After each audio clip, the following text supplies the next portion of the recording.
রাজ্য সরকার যখন কিছু করতে পারছে না তখন আমাকে সিবিআই চাইতে হবে। আমি একটা কথা বলতে পারি, আমি এইখানে বাচ্চাদের হাতে পেন তুলে দেব, কখনো বোম তুলে দেব না, কখনো পিস্তল তুলে দেব না।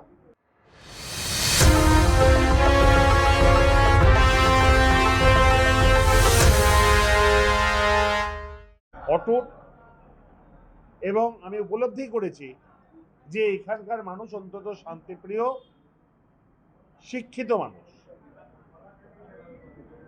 আমি এইখানকার শিক্ষিত মানুষকে, আমি এখান এলাকার শিক্ষিত মানুষের কাছে শিক্ষার কথা বলতে এসেছি। আমি এখানকার শিক্ষিত মানুষদের কাছে বলতে এসেছি যে আমি যদি জিতি, আমার জেতার পর প্রথম কাজ থাকবে এখানকার শান্তি শৃঙ্খলাকে রক্ষা করা। আমি জেতার পর আমার প্রথম কাজ থাকবে এলাকার শিক্ষিত সমাজের পাশে দাঁড়ানো, মেহনতি মানুষের পাশে দাঁড়ানো, মানুষের নাগরিক অধিকার রক্ষা করার জন্য তাদের পাশে দাঁড়ানো। আমি আপনাদের কাছে একটা কথা দিতে পারি, আমি নিশ্চিতভাবে ম্যানিফেস্টো পরে প্রকাশ করবো আমরা আপনাদের কাছে, কিন্তু আমি জিতে আসার পর কোনো তৃণমূলের বা সিপিএম বা বিজেপি বা কংগ্রেস কোনো দলের কর্মী সমর্থকদের মধ্যে মারপিট না হয়, কেউ কাউকে অশান্ত না করে, কেউ কাউকে ভয় না দেখায়, এইটা দেখা আমার প্রথম কাজ হবে। এবং আমি আপনাদের আজকের দিনে দাঁড়িয়ে বলছি, আমি আগামী দিন আমার নির্বাচনী প্রচারের মধ্যেও আমার শিক্ষা, আমার রুচি এবং অবশ্যই এই নোয়াপাড়ার কৃষ্টি সংস্কৃত ঐতিহ্য রক্ষার কথা, ভরসার কথা আমি প্রকাশ করব, বলবো। আজকে প্রথম দিন আমি সব বলে দিচ্ছি না, আমি শুধু এইটুকুনি বলতে পারি, আমি এখানে মন্দির গেছি, মসজিদ গেছি, গুরুদুয়ারা গেছি, চার্চে গেছি, আমি এইখানে রামনবমী অনুষ্ঠানে মিছিলে হেঁটেছি, সব জায়গা থেকে আমি বুঝেছি যে এইখানকার মানুষ অত্যন্ত শান্তিপ্রিয় এবং শিক্ষিত সমাজের প্রতিনিধি। আমি একটা কথা বলতে পারি, আমি এইখানে বাচ্চাদের হাতে পেন তুলে দেব, কখনো বোম তুলে দেব না, কখনো পিস্তল তুলে দেব না। আপত্তি না শুনলে সেটা দেখা যাবে পরিস্থিতি কি করা যেতে পারে, তখন এখনই তো বলা যাচ্ছে না ভবিষ্যতে। কিন্তু যেটা করছে খুব অন্যায় করছে, কারণ সে তৃণমূলের প্রার্থী, আবার তৃণমূলেরই খুনিকে বলছে যে খুনি। তখন তো তৃণমূল ছিল, যে খুন করেছিল যখন সে তো তৃণমূল ছিল। বুঝতে পারছেন আমার কথা? সেই ব্যক্তিটা দল চেঞ্জ করার পর সে হলো খুনি, তার আগে আমাকে বুঝিয়ে দেওয়া হলো 15-16 বছর ধরে যে না, সিং খুনি নয়। বলবো জানেন, তাই তো হচ্ছে, ওনারাই তো বলছেন।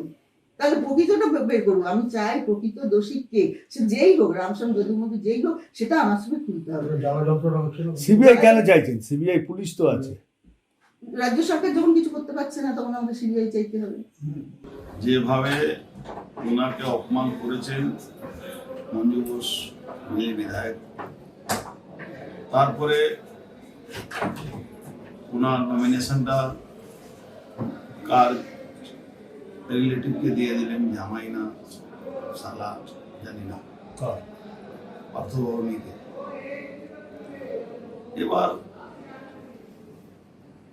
মঞ্জু ঘোষের কালকে ভাষণ যে মমতা ব্যানার্জি দিয়েছে, সেখানে উনি বলেছেন 3 বার দিয়েছিলাম, এখন নতুন প্রজন্ম দেবে টিকিট দিয়েছি। তো সুগন্ধ চট্টোপাধ্যায় নতুন প্রজন্মের লোক আছেন, ওদিকে এমপিতে সৌগত রাও নতুন প্রজন্মের লোক আছেন, রবি হাকিমও নতুন প্রজন্মের লোক। তো Mamata Banerjee use and throw ভালো জানে। যখনই ভোট আসে তখন ওনার ঝুলি থেকে অর্জুন সিং খুনি বেরিয়ে যান। ভোট চলে যাওয়ার পরে কোনোদিন কোনো কথা বলেন না, আজ পর্যন্ত একটা তদন্ত করেননি, আজ পর্যন্ত এই পরিবারের পাশে দাঁড়াননি।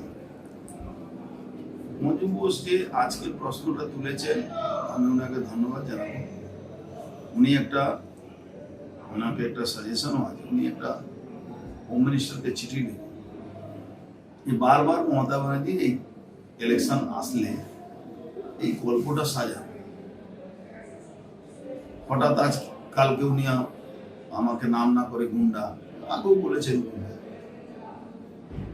1999 সাল থেকে আমরা গুন্ডা ছিলাম না, ওনার জন্য লড়াই করছে, ওনাকে মুখ্যমন্ত্রী বানানো, 4 বার এমএলএ হলাম, ওনার দল থেকেই এমএলএ হয়েছে, ওনার কাউন্টিং করালাম নেতাজি ইউনিভার্সিটি, তখন আমি গুন্ডা ছিলাম না।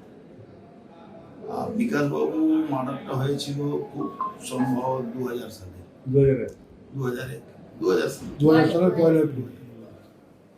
তো তারপরে উনি টিকিট দিলেন, তারপরে আমি এখন যখনই ওনার বিরুদ্ধে বিজেপিতে আসি আমি, তখন আমি গুন্ডা হয়ে যাই। না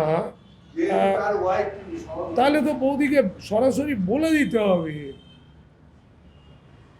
বলতে হবে তো সেই খুনি কারা করেছে ইত্যাদি ইত্যাদি ব্যাপারটাকে তো বলতে হবে তো। 25 বছর ধরে বৌদি তো অনেক আগেই সরব হওয়া উচিত ছিল, তাই না?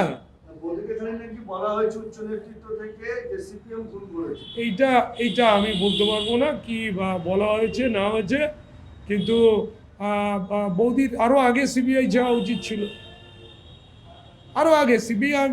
আমি আজ থেকে তৃণমূল করলাম না, আমি কালকেই থেকে যদি বলি আমি আর তৃণমূলটা করলাম না, আমি সিবিআই চাইছি ইত্যাদি ইত্যাদি, তাহলে তো প্রথমে আমাকে দল থেকে আমার এমএলএ সিট বা আমি ধরুন কাউন্সিলর এগুলো থেকে বেরিয়ে গিয়ে তো করতে হবে।